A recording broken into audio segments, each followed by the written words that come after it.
İlk maaşıma vaxtı indi Şirvanla deyək də. Şirvanla idi maaşımız. 15 Şirvan maaş aldım. Dedim neynim, nə sağalım. Dedim vallahi elə hamısından yaxşı puldur da, verim valideynlərimə, atama, anama.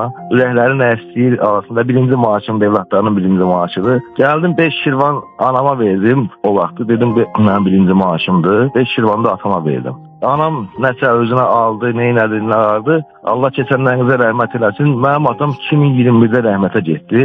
Nəsə onun avtomobilində nəsə bu sənədləri izadı götürəndə eləyəndə bunun portmanatını tapdım mən. Portmanatını tapdım, içinə baxanda gördüm həmin o mən verdiyim 2005-ci ildəki 5 Şirvan həmin o portmanatın içində durur.